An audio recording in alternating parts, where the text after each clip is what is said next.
Halo semuanya, perkenalkan saya Nova Widyastuti. Di video ini akan dijelaskan mengenai penerapan fungsi querying dan reporting dalam program manajemen database menggunakan software Microsoft Access 2010.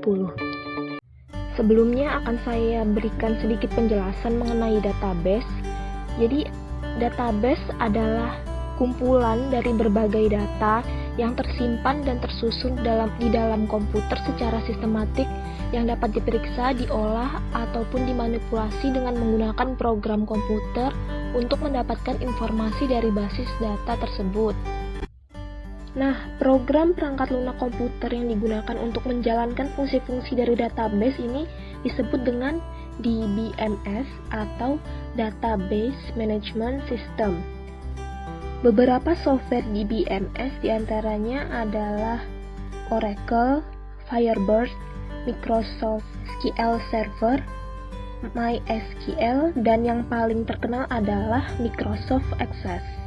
Microsoft Access sendiri adalah salah satu software yang paling banyak digunakan dalam pengolahan database ini, di mana program ini termasuk program yang ringan untuk digunakan dan format datanya yang sangat umum sehingga memudahkan pembacaan dan pengolahan data. Kemudian, DBMS sendiri mempunyai beberapa fungsi, diantaranya querying dan reporting. Querying adalah permintaan akan informasi tertentu dari sebuah database yang tertulis dalam format tertentu. Dapat disebut juga, querying adalah kemampuan untuk menampilkan data tertentu dari database untuk diolah lebih lanjut. Sedangkan reporting adalah sistem pelaporan yang digunakan ketika hendak menampilkan hasil laporan dari sebuah analisis data. Sedikit penjelasan lagi, data di dalam sistem komputer tersusun dalam suatu susunan hierarkis sebagai berikut ini. Dimulai dari unit yang paling kecil yaitu bit, kemudian byte, kemudian field, record, file, hingga ke database. Sehingga database adalah gabungan dari banyak file. Nah, di dalam software Microsoft Access sendiri, file ini direlasikan dengan yang namanya table, di mana table ini berisi kolom-kolom dan baris-baris, yang mana apabila merujuk pada tingkatan hierarki data seperti gambar sebelumnya, kolom-kolom itulah yang disebut dengan field dan baris-baris disebut dengan record. Nah, di dalam sel-sel tersebutlah data-data akan diinput dan diolah sesuai kebutuhan dari dibuatnya database itu sendiri. Oke, sekarang jadi kita langsung ke penerapannya. Kali ini kita akan mengolah suatu database yang berisi data dan informasi mengenai pegawai suatu company. Jadi langsung dibuka program aksesnya.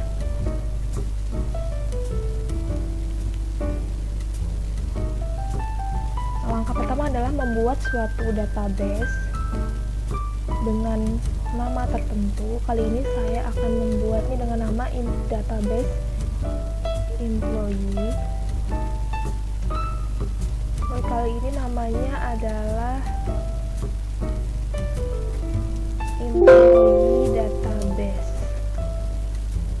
employee database, kemudian klik create.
kemudian untuk mengisi file dari database ini dilakukan melalui suatu toolsnya yang namanya table.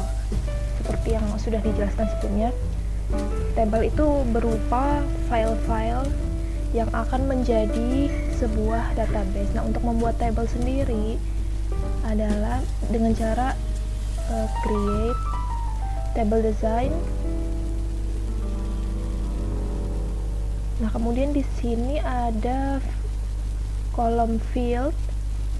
Ini kita masukkan untuk nama-nama field apa saja yang diinginkan nanti. Kemudian ada data type dan description. Di dalam table ini mempunyai beberapa tampilan. Jadi di table ini bisa untuk design view, datasheet view, pivot table, dan sebagainya. Nah, untuk membuat atau mendesain suatu table sendiri yang kita gunakan pertama adalah design view. Inilah yang disebut dengan design view. Nah, kemudian di sini kita masukkan aja data-datanya atau nama-nama field yang kita mau nantinya. Karena ini data untuk data employee, maka field yang ada di sini juga merupakan kebutuhan dari sebuah database employee.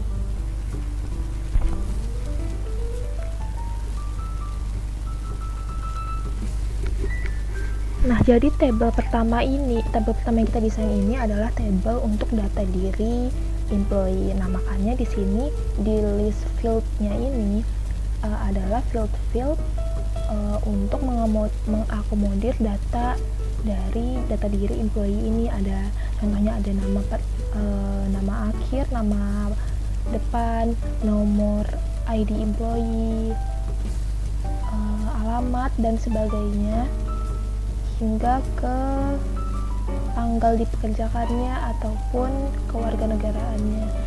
Nah, selain field name ini ada data type. Data type ini fungsinya untuk memilih, menentukan seperti jenis data seperti apa dalam suatu field. Dalam setiap field ini akan ditampilkan nantinya. Nah, untuk data-data seperti nama dan alamat dan lain-lain ini kita gunakan data type-nya teks, karena memang nanti outputnya berupa teks. Nah, sementara kalau untuk field data hire ini kita bisa gunakan yang lainnya. Jadi di sini ada banyak data type. Nah, untuk data hire ini kita pakai yang date or time. Nah, untuk US citizen, karena di sini kita membutuhkan informasi apakah pegawai ini citizen US atau bukan, dan jadi hanya ada dua opsi jawaban, ya atau tidak. Makanya di sini kita pilih data type-nya yes or no. Nah, data type tipe data ini lah nanti yang akan tertampilkan di datasheet view. Nah, sebelum kita pindah ke datasheet view, ada juga kita bisa menuliskan deskripsi dari fieldnya. Misalkan contohnya kita ingin untuk field last name ini ukuran lebar kolomnya atau banyak datanya itu sebanyak 50 space atau 50 jarak gitu. Jadi kita bisa masukkan aja deskripsinya di sini 50 atau 30 aja, 30 space.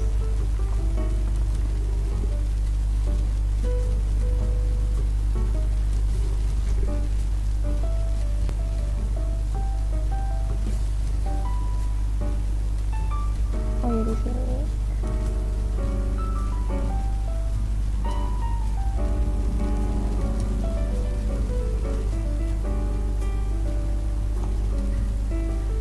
Jenis datanya teks juga.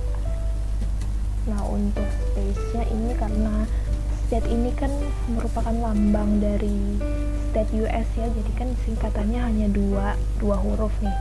Jadi di deskripsinya bisa aja kita tulis hanya 2 space. Nah, untuk zip ini kan nomor kode pos kan terdiri dari 5 angka. Makanya kita di sini tulisnya 5 space.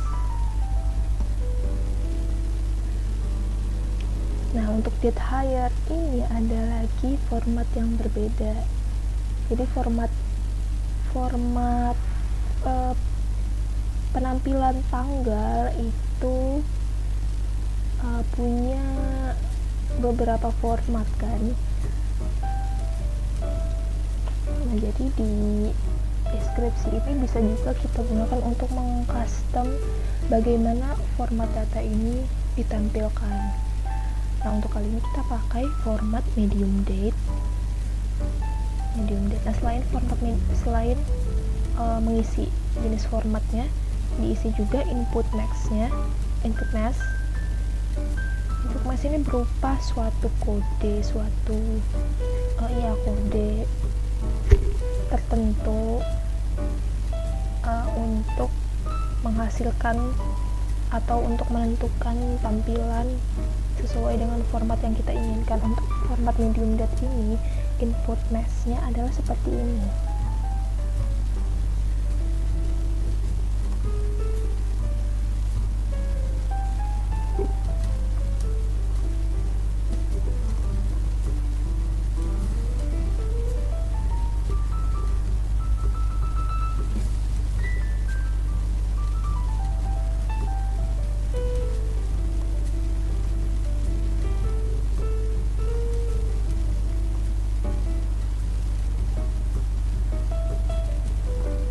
Ini. Jadi input max ini akan merupakan suatu perintah, suatu kode atau perintah agar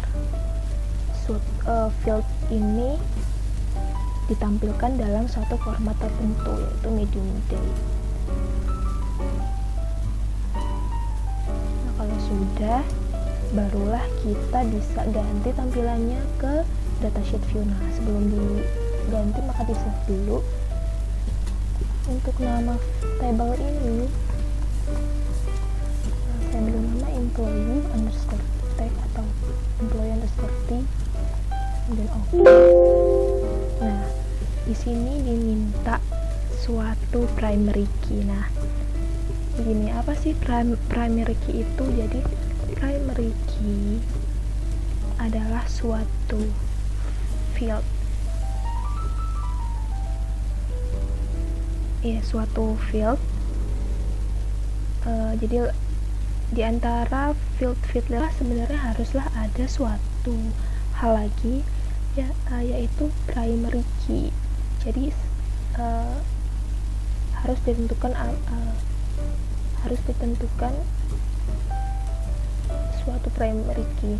Nah, primary key ini apa sih? Primary key ini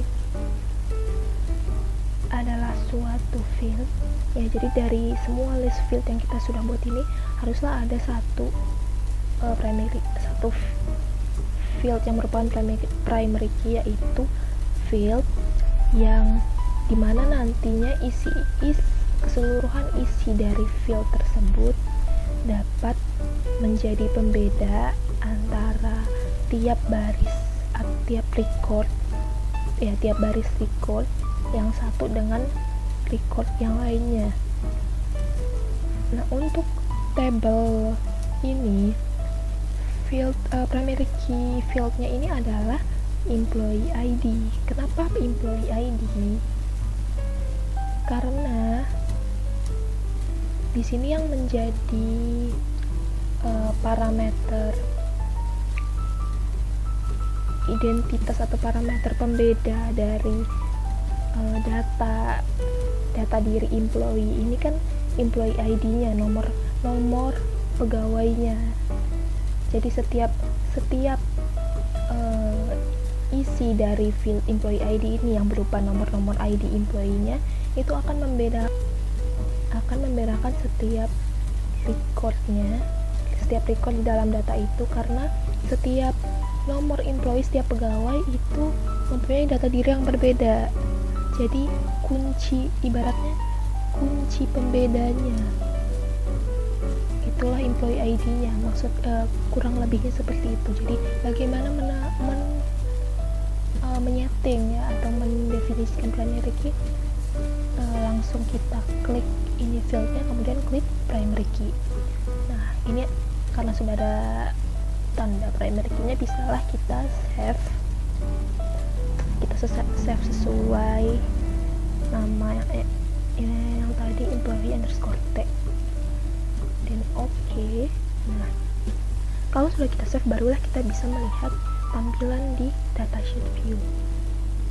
Nah, datasheet view ini, nah disinilah kalau sudah ada di tampilan datasheet view, maka disinilah kita bisa menuliskan setiap record dari semua field yang sudah kita desain.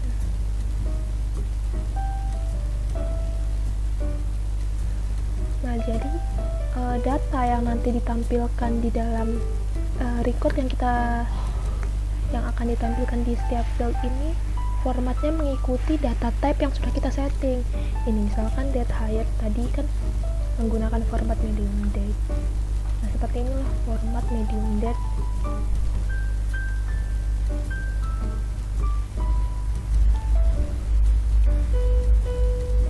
Nah, kalau begitu kemudian langsung saja saya isi dulu data-datanya.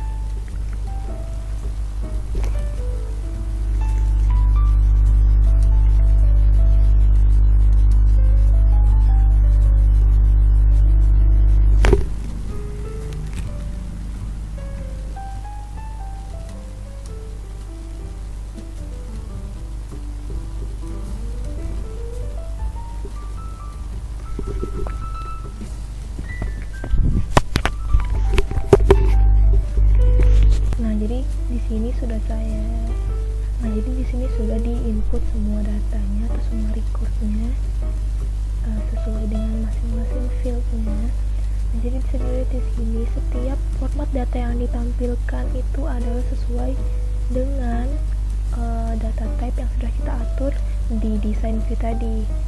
Contohnya untuk class name berupa teks, ini berupa angka, berupa teks. Nah, untuk date-nya ini 2 space, yang ini 5 space. Nah, untuk date hire tadi sesuai dengan format medium date-nya. Nah, seperti inilah format medium date. Jadi penulisan tanggalnya seperti ini. Nah, untuk US citizen tadi karena tipe datanya yes atau no, jadi di sini hanya tersedia dua opsi pilihan, apakah iya dan tidak. Jadi bentuknya seperti ini. Nah, jadi begitulah cara untuk membuat suatu tabel. Nah, ini adalah tabel pertama, yaitu tabel data diri employee. Ada dua tabel lainnya yang akan kita buat juga, yaitu tabel gaji dan tabel jumlah jam kerja. Nah, cara pembuatannya sama seperti data ini tadi. Langkah-langkahnya sama, hanya input datanya aja disesuaikan.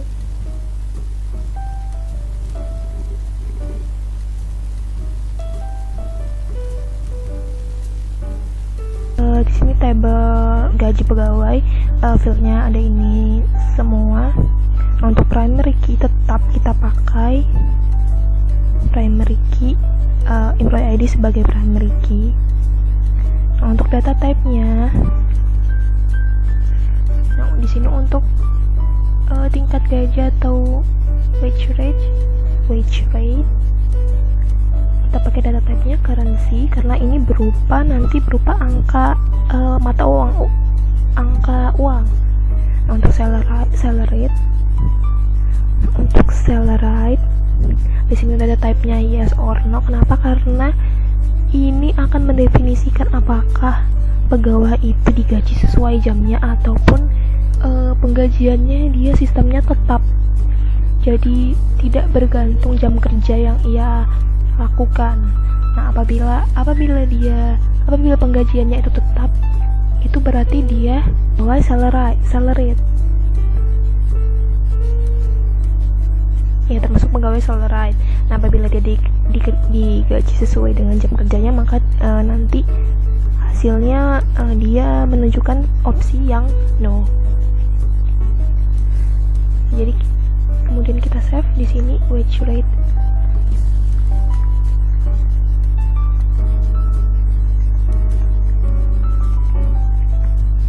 Underscore T. Nah, di datasheet view-nya tadi. Nah, seperti ini tampilannya.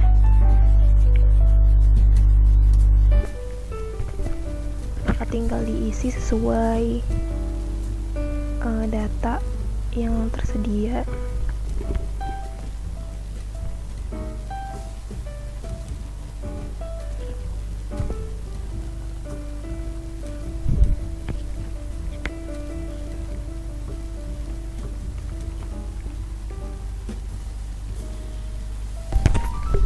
Nah, kemudian untuk tabel ketiga, yaitu tabel jam kerja.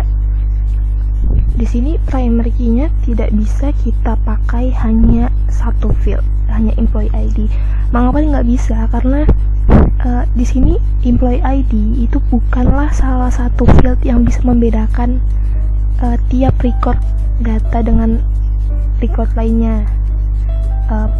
Maksudnya di sini adalah, jadi setiap employee ID atau dua employee ID itu bisa mempunyai jam kerja yang sama. Nah, jadi employee ID bukan salah satu hal yang bisa membedakan setiap data, setiap recordnya. Maka di sini harus dibuat yang namanya compound primary key atau primary key gabungan. Gabungan dari apa? Yaitu gabungan dari employee ID sama week. Kenapa harus digabung sama week? Karena begini,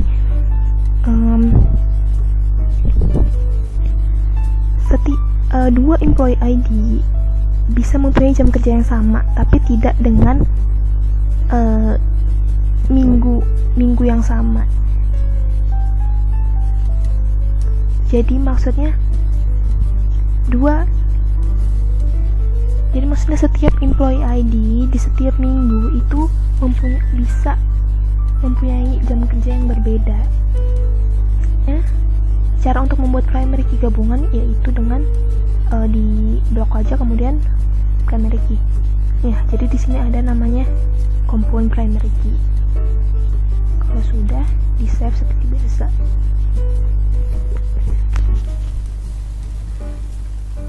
Nah, jadi setelah 3 table ini dibuat, ada lagi satu table yang harus dibuat, yaitu table relationship. Table relationship ini dibuat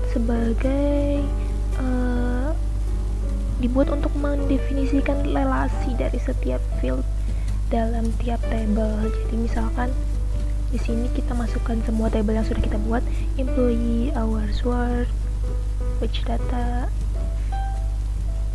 add, close, Nah, jadi di sini kita buat relationship dulu, kita hubungkan setiap employee ID ke employee ID table lainnya dengan cara mendrag dari tiap field employee ke field table lainnya. Nah, seperti ini. Jadilah yang namanya table relationship. Ada satu lagi table yang namanya table yang menggunakan arithmetic, waktu arithmetic, yaitu di sini kita akan membuat table yang namanya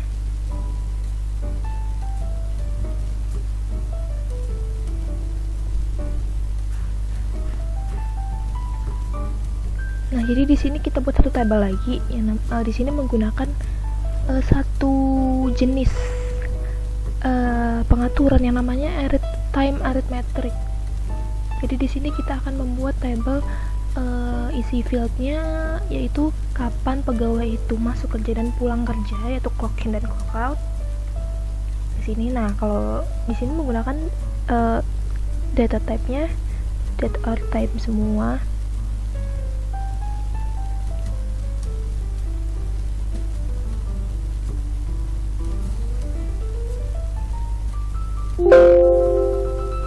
Untuk primary key-nya employee ID, kemudian di save,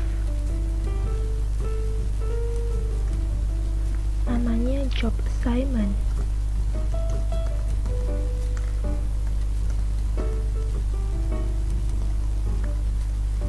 underscore t.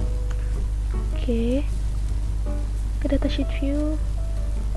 Yang kita masukkan di sini adalah nomor pastinya nomor employee ID yang dia salaried aja, yang non salaried, karena dia mempunyai jam kerja yang tidak ditentukan pasti. Nah, ada 3 di sini yang non salaried. Ini nomor employee ID-nya, dimasukkan data-data clock in, clock out dan sebagainya.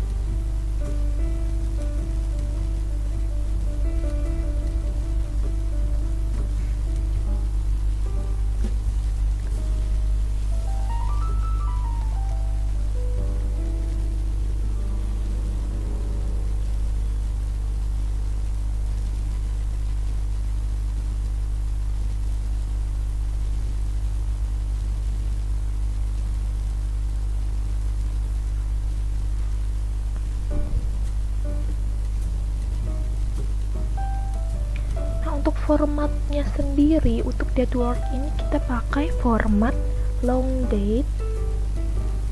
Nah, kalau clock in sama clock out kita pakai medium time. Medium time.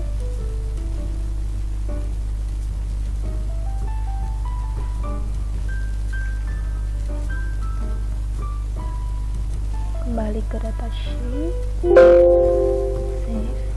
Nah, jadi formatnya seperti ini, format medium time sama format long date.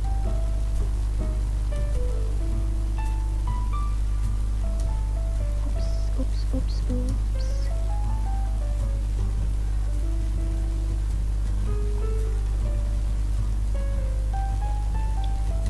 Nah, maka jadilah ini tabel-tabel yang kita butuhkan untuk pengaplikasian fungsi querying, ya querying terutamanya, juga reporting dan form.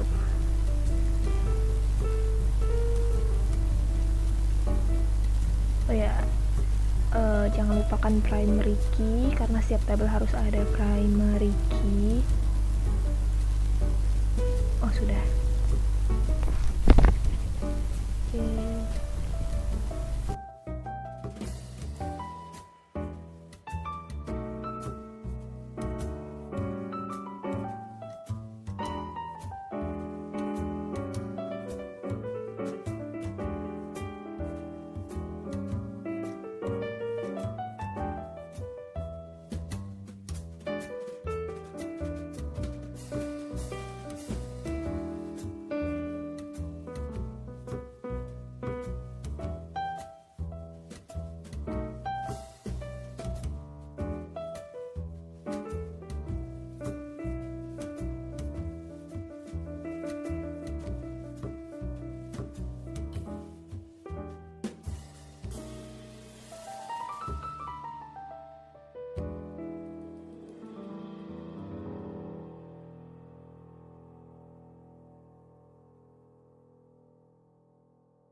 Oke, nah sekarang masuk ke tahap querying, yaitu pembuatan sebuah query. Jadi dengan query ini kita dapat merequest atau memanggil data tertentu dari tabel-tabel yang sudah ada di database. Sehingga query ini bisa menampilkan output data dengan karakteristik atau request sesuai dengan yang kita inginkan. Nah, untuk latihan kali ini kita akan membuat 6 query sesuai dengan permintaan-permintaan tertentu, di mana soal atau permintaannya sudah ditentukan. Nanti akan saya tampilkan. Jadi mari kita mulai dari query 1. Cara untuk membuat query yaitu dengan di menu create, kemudian query design. Nah, jadi tahap pertama dari query adalah menentukan tabel-tabel mana atau query mana tempat data yang kita request ini berada. Nah, contohnya untuk query 1 ini kita diminta untuk membuat query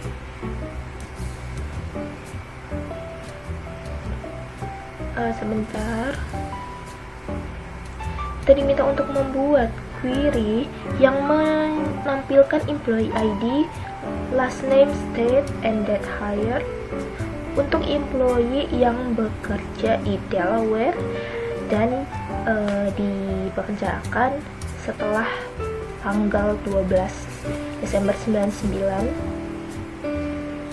Kemudian diminta untuk menampilkan dalam ascending sort dari employee ID.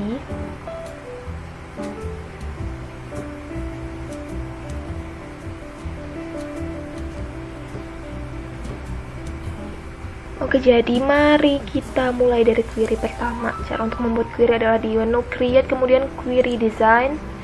Nah, di sini akan ditampilkan pertama harusnya kita pilih dulu table mana atau query mana yang akan digunakan.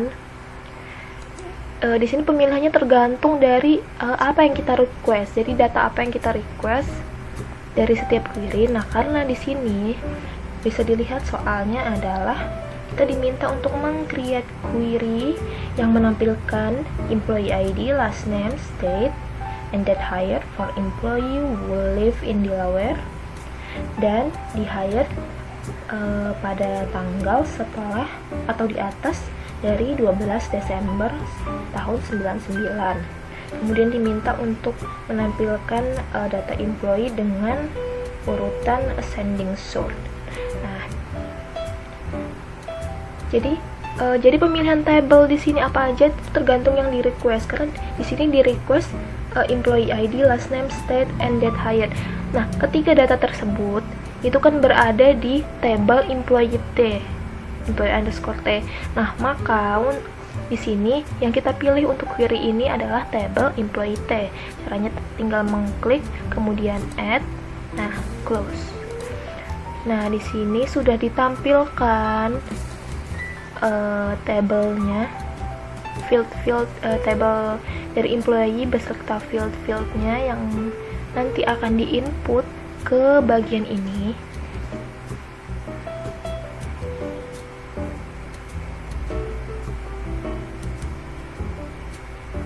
Bagian yang di bawah ini namanya QBE atau Query by Example. Di sini adalah tempat kita untuk mengolah data-data apa aja yang dibutuhkan dalam suatu query. Nah, langsung aja. Jadi tadi kasusnya adalah diminta untuk menampilkan employee ID. Yang pertama adalah employee ID. Maka di sini field pertama akan diisi dengan data employee ID. Kita ketik employee ID. Nah, di sini dijelaskan jenis field asal dari field itu dari table mana, kemudian ada sort. Di sini sort ini berisi pilihan bagaimana data akan diurutkan. Karena permintaannya adalah ascending sort, maka pilih ascending. Show, di sini show ini gunanya untuk memilih apakah data ini akan ditampilkan di query atau tidak. Kriteria ini digunakan apabila kita ingin memilih tipe data tertentu dalam tiap field yang akan ditampilkan itu yang seperti apa. Nah, di sini sudah field pertama sudah. Field kedua ini dimintanya last name, makanya kita masukkan last name. Sebentar, ini harusnya dihapus dulu. Iya, aduh. Iya. Oke, close.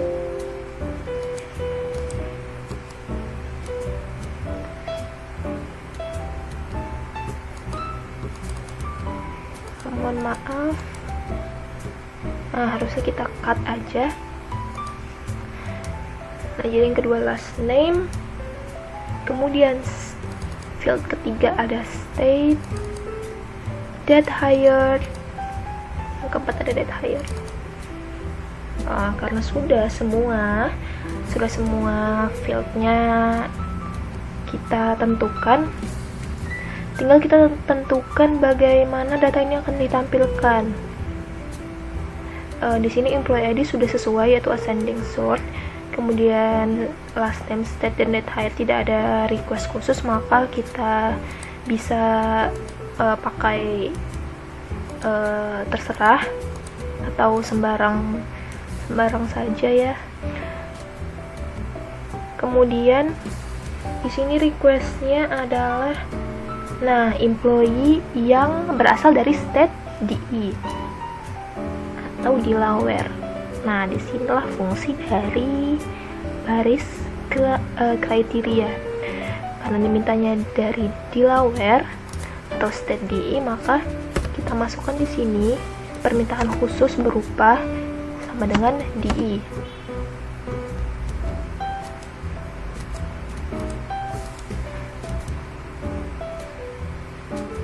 Nah, selain dari state-nya, maka diminta juga untuk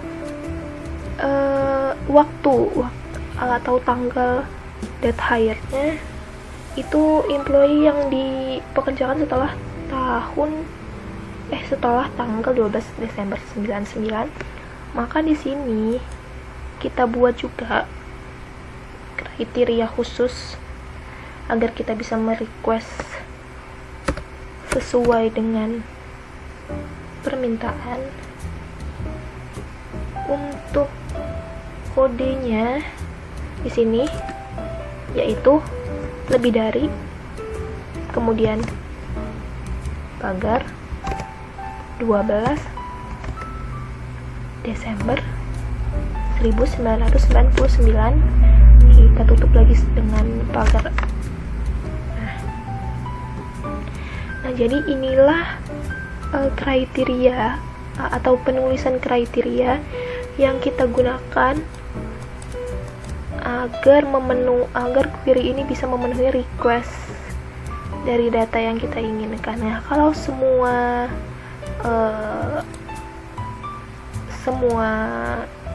kriteria sudah sesuai, maka tinggallah kita tampilkan query-nya.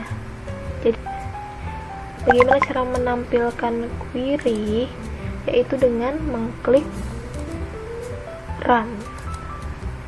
Nah, di sini sudah ditampilkan hasil query pertama. Bisa dilihat ini sudah sesuai. Yang ditampilkan hanyalah employee dari state Delaware. Kemudian date hired-nya ini sudah di atas 12 Desember 1999. Jadi itu beginilah penerapan dari suatu query. Lanjut ke query kedua.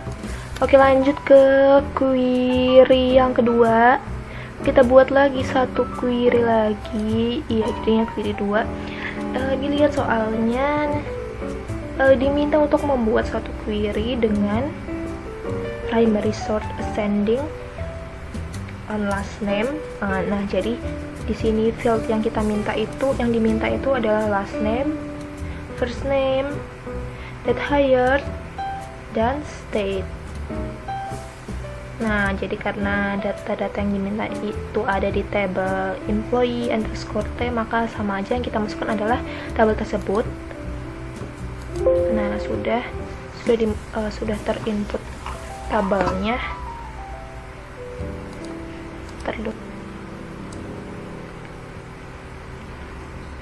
Yang diminta adalah field last name, kemudian first name, date hired,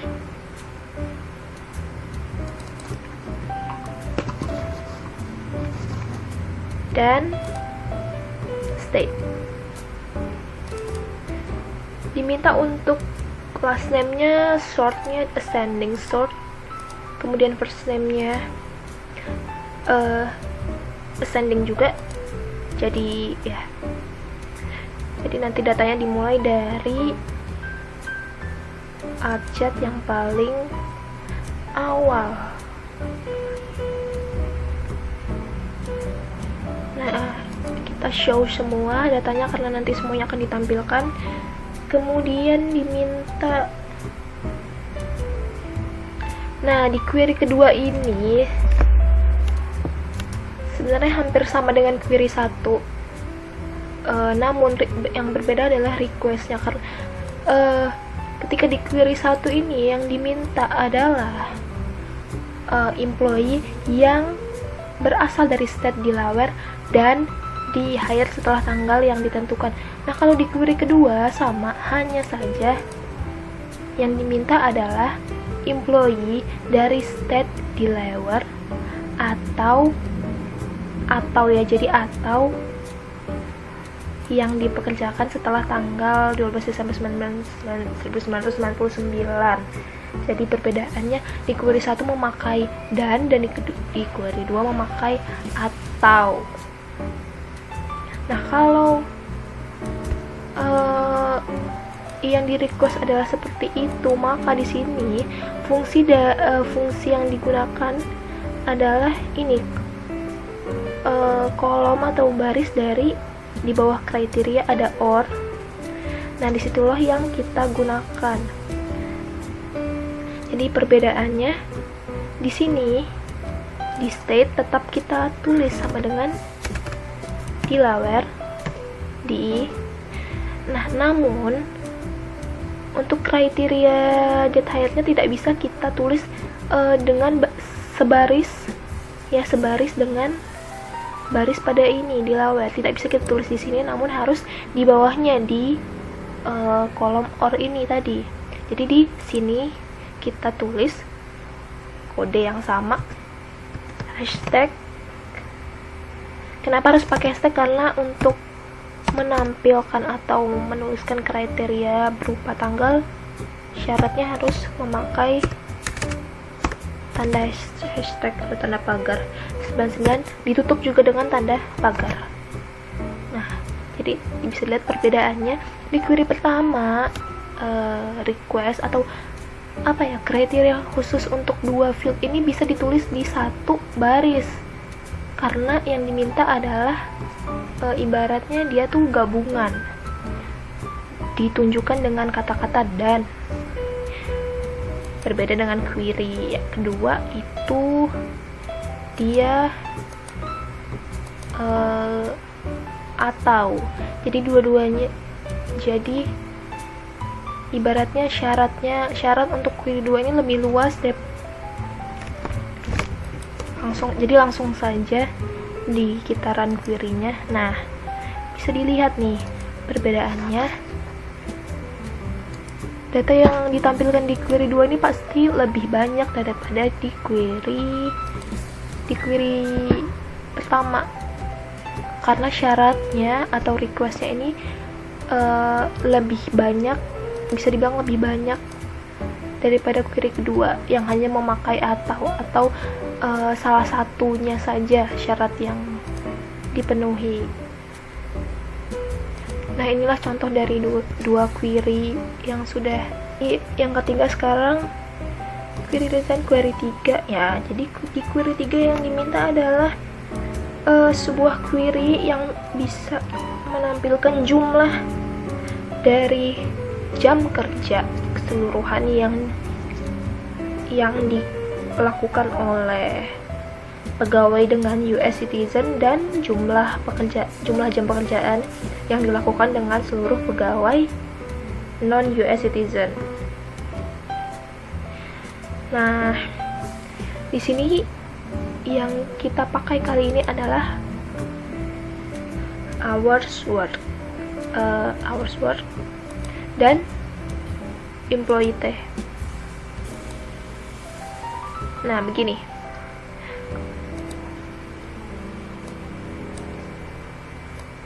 Jadi di field pertama ini adalah kita tuliskan, kita pilih untuk hours, dan di sini kita pilih di sini US citizen-nya.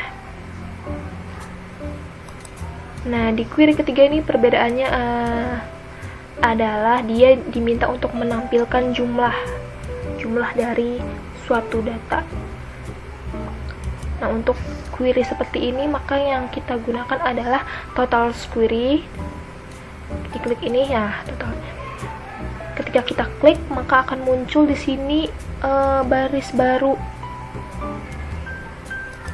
yang akan mengatur bagaimana data ini akan diperhitungkan. Jadi tidak hanya total query ini tidak hanya dipakai untuk menampilkan data penjumlahan, tapi bisa juga data-data lain, data-data statistika lain, contohnya nih max, rata-rata, dan sebagainya. Nah, lanjut, untuk ini kita diminta untuk menampilkan jumlah jam kerja, maka kita pilih di sini jenis totalnya adalah sum.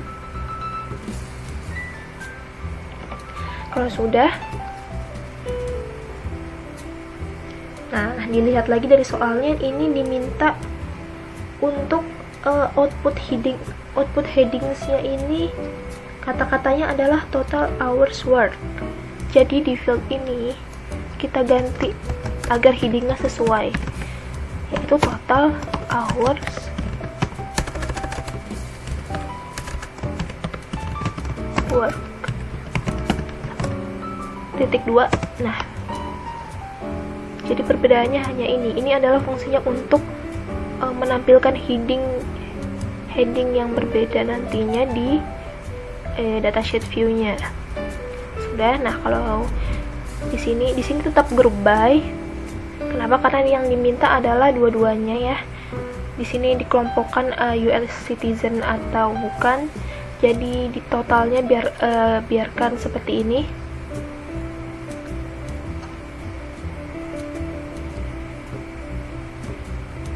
Sudah, tidak ada kriteria untuk short khusus atau kriteria lainnya, maka tinggal kita run query-nya. Nah, jadilah seperti ini. Terlihat heading-nya sudah kita ganti sesuai dengan yang kita mau, yaitu total hours work US citizen. Jadi di sini sudah ditampilkan berapa sih jumlah jam kerja yang dilakukan oleh seluruh pegawai US citizen ataupun bukan. Itulah query ketiga. Kita lanjut ke query yang keempat. Query 4. Query 4 ini meminta untuk menampilkan wage owned to hourly works for week 1. Jadi yang diminta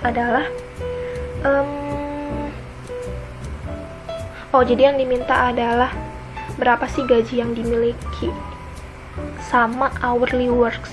Hourly works ini berarti employee yang dipekerjakan sesuai dengan jam kerjanya. Jadi dia bukan salaried. Jadi dia bukan, kalau salaried employee kan tidak di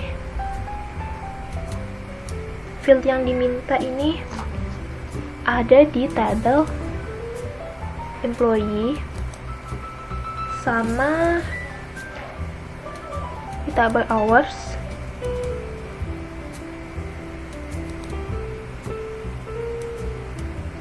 juga di tabel wage. Sudah. Oke, lanjut. Untuk field pertama yang diminta adalah last name-nya. Field kedua yang diminta employee ID. Yang ketiga ada week.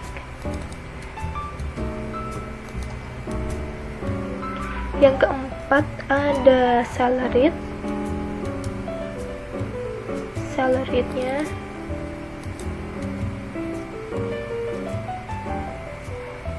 Nah, di sini apabila request yang diminta ini memerlukan suatu permintaan khusus lah yang tidak ada dari field yang sudah ada di tabel, maka kita buat suatu field baru. Di query 4 ini yang diminta adalah total dari gajinya, total dari gaji perusahaan, total dari gaji pegawai yang dipekerjakan sesuai jam kerjanya. Ini yang diminta heading, untuk headingnya ditulis dengan total out. Total out. Titik 2.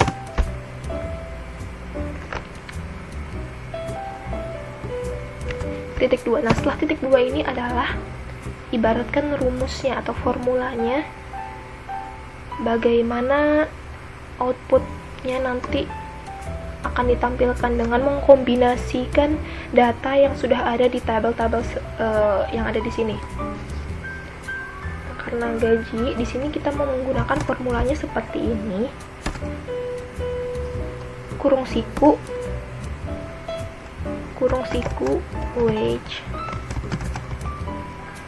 rate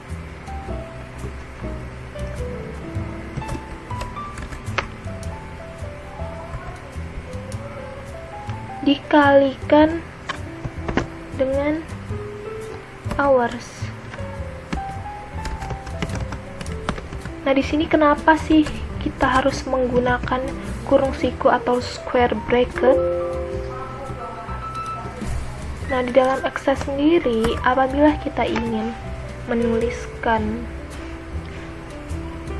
menggunakan formula dengan nama field, dengan nama suatu field, maka dia harus dibuka dan ditutup dengan kurung siku.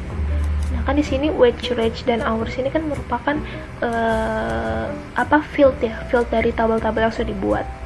Jadi kalau field kita jadi kalau ingin menuliskan field, dibuatlah kurung siku di buka dan penutupnya. Nah, di sini mengapa dikalikan? Karena di sini nantinya akan ditampilkan perhitungan dari gaji pegawai dikalikan dengan jam kerjanya. Untuk ini kita show.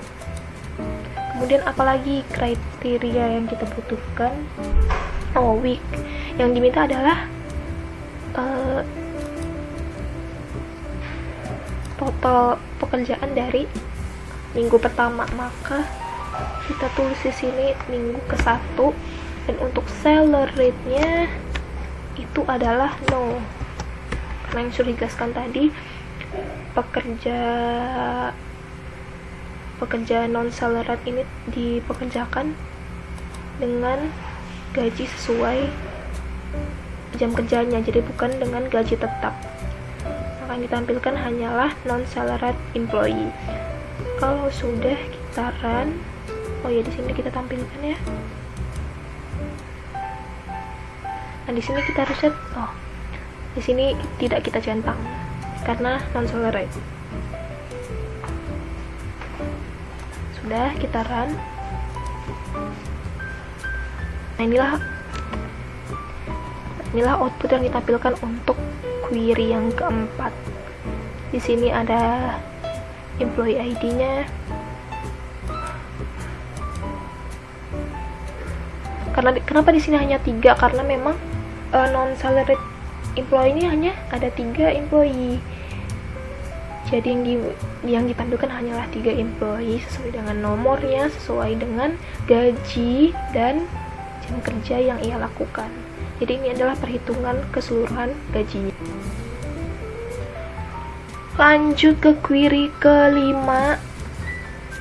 Query 5 ini yang diminta adalah menampilkan last name, employee ID, hours work, dan overtime amount owned for hourly employees who earn overtime during week 2. Jadi yang diminta adalah data-data employee-nya, yaitu nama akhir, employee ID, jam kerja, dan overtime. Jadi ibaratnya di sini adalah jumlah jam kerja lembur atau jam kerja lebih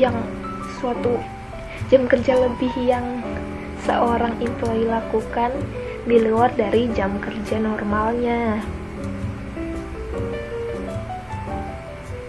Nah, di sini jadi kita langsung aja tabel yang diminta, yaitu tabel employee pastinya, kemudian hours work dan wage. Oke. Close. Field pertama last name, field kedua employee ID,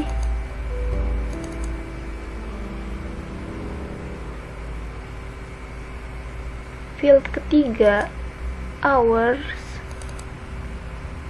field keempat. Nah, di field keempat ini adalah kita susun lagi, kita formulasikan lagi suatu field baru, yaitu overtime pay. Di sini yang diminta untuk ini kita mulai kita formulasikan lagi satu field baru, yaitu overtime. Diminta untuk penulisan headingnya ditulis dengan OT pay. Kemudian lanjut formulanya adalah seperti ini: buka kurung siku, karena hours adalah nama field, jadi harus kurung siku, hours tutup kurung siku, dikurang 40. Kenapa sih 40? Karena kan di soal di soalnya diminta untuk mencari jam kerja lebih atau overtime dari pegawai di atas yang bekerja di atas 40 jam. Makanya di sini kita kurang 40, kemudian tutup kurung. Nah, jadi di sini adalah untuk menghitung berapa sih jam kerja lebihnya. Karena hours di sini adalah jam kerja yang dia kerjakan, kemudian 40 adalah jam kerja yang atau batas yang ingin kita requestkan sesuai soal. Jadi rumusnya hours dikurang 40 dikali 1,5. 1,5 apa sih, dengan kelipatan gaji 1,5 dari gaji normalnya. Jadi dimultiply dengan gaji normalnya, yaitu kita masukkan dulu wage rate untuk memenuhi data gaji normalnya yang akan dikalikan dengan 1,5 dan jam lemburnya di rumus ini. Nah, ini jadi rumus komplitnya untuk menentukan berapa sih gaji lemburnya. Kemudian di field selanjutnya adalah salary. Nah, di sini juga kita tidak akan tampilkan, karena yang hanya kita tampilkan adalah non-salaried employee.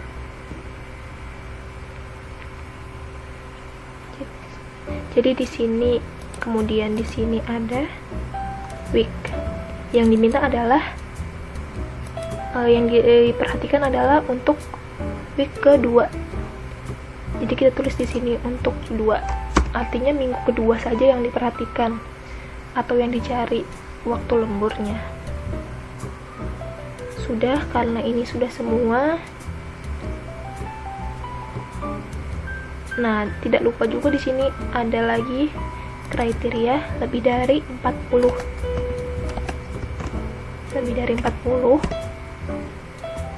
Kalau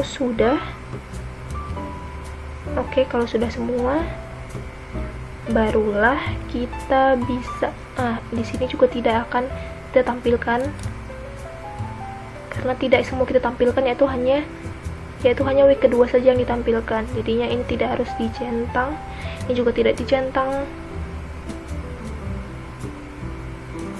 Bisa kita run query-nya. Nah, inilah hasil dari query kelima. Jadi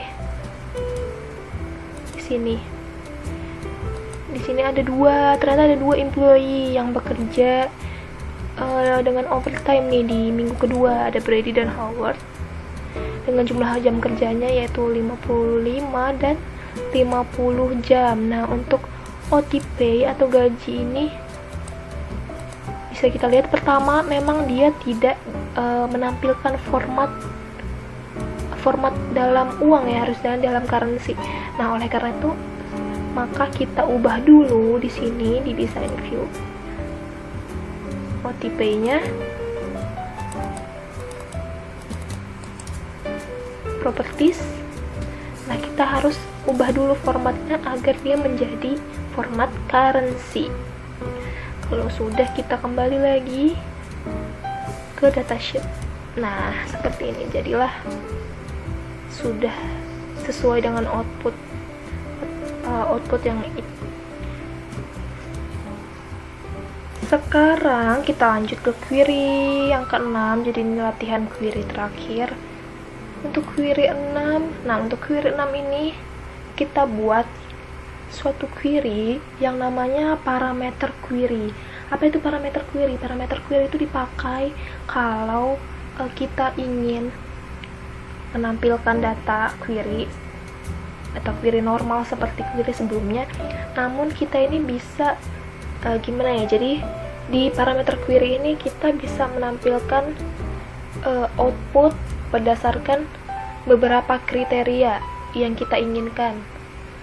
Tapi kriteria yang dimaksud adalah bukan kriteria yang diatur dalam kolom ini, tapi dengan kita masukkan data khusus. Untuk lebih jelasnya kita praktekkan aja langsung. Jadi di nomor 6 ini kita di parameter query ini. Nah, jadi di parameter query ini diminta untuk menampilkan jumlah jam kerja pegawai non salaried untuk minggu tertentu. Nah, jadi kita bisa bisa menampilkan minggu pertama ataupun minggu kedua. Langsung ya, jadi tabelnya yang dibutuhkan adalah employee, di hours, juga wage rate-nya. Sudah, field pertama langsung last name, kedua first name, ketiga week, keempat hours, yang kelima ada salary-nya. Langsung kita nah ini untuk show-nya pasti yang salaried-nya tidak kita tampilkan, karena yang ditampilkan hanya non-salaried employee. Nah, disinilah bagian dari yang kita maksud dengan parameter query. Kita masukkan di sini formulanya, kurung siku, enter. Jadi kita masukkan semacam protokolnya, perintahnya untuk membuat suatu parameter query. Week number yang dimasukkan enter sama titik 2. Week number ini adalah ibaratnya parameter apa sih yang nanti kita akan parameter apa sih yang kita akan request khusus di sini, karena di sini yang diminta adalah ditampilkan jumlah jam kerja untuk week tertentu, maka di field week lah kita masukkan kriteria seperti ini. Nah, kalau sudah, maka tinggal kita run. Nah, seperti ini, maka akan muncul suatu text box untuk memasukkan. Dan di sini kita bisa memilih nih, mau kita masukkan untuk week pertama ataupun week kedua. Misalkan kita masukkan week week kedua, kita tinggal ketik 2, kemudian oke. Nah, jadilah output yang ditampilkan hanyalah menampilkan jam kerja untuk pegawai dengan week kedua, di minggu kedua. Bisa juga nanti kita akan tampilkan apabila kita ingin melihat jumlah untuk minggu pertama, tinggal kita masukkan minggu pertama, enter, hasilnya akan menyesuaikan. Jadi itulah query ke-6 yang merupakan parameter query. Nah, kalau sudah, jangan lupa di save setiap query yang sudah dibuat dengan cara klik kanan ribbon query, kemudian klik save. Caranya sama seperti untuk meng-save table. Ya, intinya jangan lupa di save query-nya. Oke.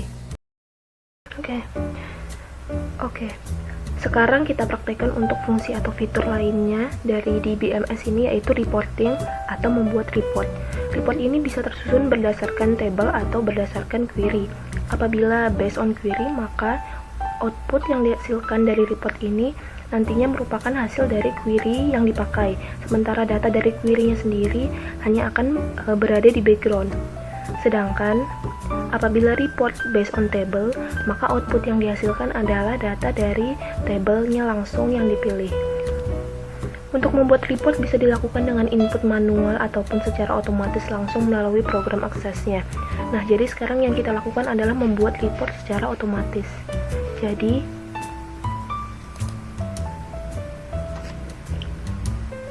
Nah, ini yang pertama adalah kita membuat report berdasarkan table. Jadi kita pilih table mana yang mau kita jadikan report. Kita pilih table di sini, kita pilih table hours work, diklik, kemudian create, diklik report. Nah, seperti inilah reportnya. Kemudian kita bisa kelompokkan data-data yang ada di sini dengan cara group and sort. Ya, group and sort. Kemudian klik field mana yang mau kita group. Kita pilih di sini employee ID. Nah, di sini hasil dari report ini sudah tergrup berdasarkan employee ID-nya. Jadi setiap minggu, setiap hours yang dilakukan ini oleh setiap employee sudah terpisah, tersusun seperti ini. Nah, di sini kemudian kita bisa lagi untuk mengetahui jumlah total, menambahkan fitur total lainnya untuk laporannya, untuk report ini. Bisa kita, kalau kita mau mengetahui jumlah dari setiap jam kerjanya, keseluruhannya, kita bisa klik hours, kemudian total dan sum. Nah, di sini terlihat jumlah keseluruhan jam kerja dari masing-masing employee itu ada berapa. Kita bisa seperti ini.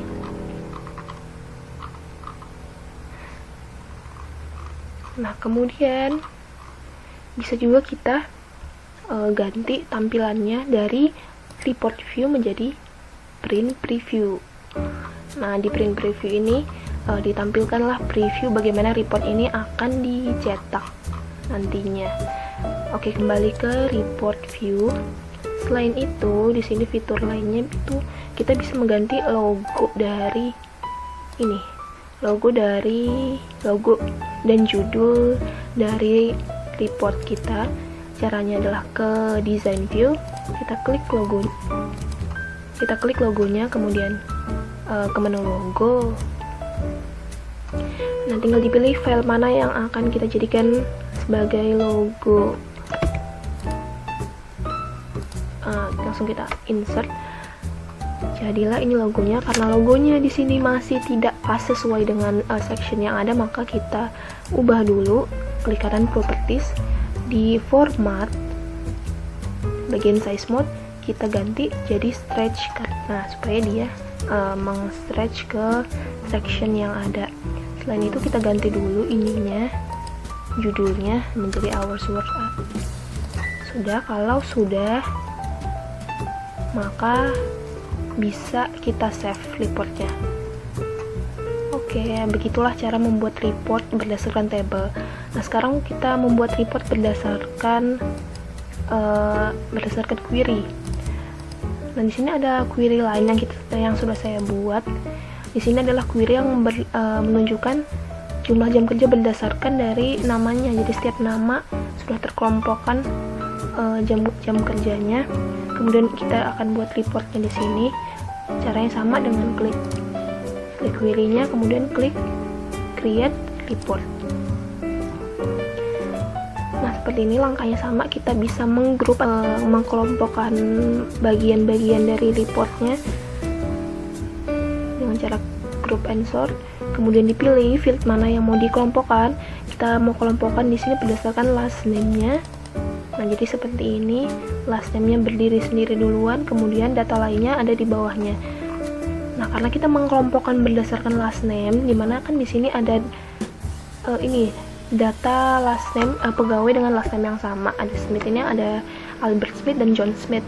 Kita bisa pisahkan dulu ini agar tidak menimbulkan kerancuan atau bagaimana, dengan cara kita mendrag first name-nya ke atas atau sejajar dengan last name-nya.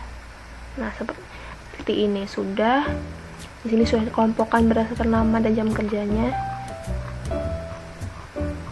Kemudian bisa juga kita ganti logonya, sama seperti tadi, klik logo.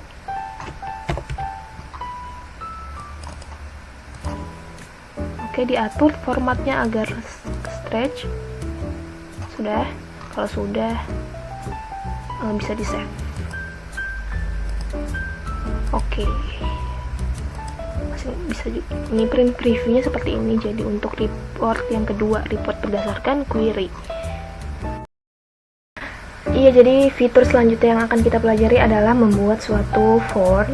Jadi form ini bisa dibuat dari tabel ataupun dari query. Selain form juga bisa dibuat subform. Yang pertama ini kita buat form dulu. Kali ini kita buat form berdasarkan dari tabel. Tabel yang akan kita gunakan kali ini adalah tabel employee JT. Kita klik, kemudian cara untuk membuat formnya adalah di menu create, kemudian klik form. Nah, inilah form yang dihasilkan. Kemudian untuk men-adjust berbagai peraturan atau desainnya dari suatu form ini, bisa kita kembali ke design view. Nah, di design view ini kita bisa ubah-ubah seperti logo, judul, ataupun yang lainnya. Misalkan kita mau ubah lebar dari setiap kolom atau setiap barisnya, bisa kita blok, kemudian tinggal kita adjust sesuai dengan yang kita inginkan. Nah, inilah hasil dari formnya. Bisa kita ganti judulnya, mungkin jadi employee. Nah, setelah kita berhasil membuat form, jangan lupa di save dulu formnya. Oke. Nah, kalau sudah membuat form, maka bisa kita buat yang namanya subform. Subform ini kita buat dari tabel juga ya. Tapi tabel yang kali ini kita pakai itu tabel hours work. Cara untuk membuat subform adalah diklik nama tabelnya, kemudian di drag ke sini ke bagian bawah dari form. Nah, setelah itu akan muncul subform wizard. Diklik next, kemudian finish. Nah, jadi seperti inilah bentuk dari yang namanya subform.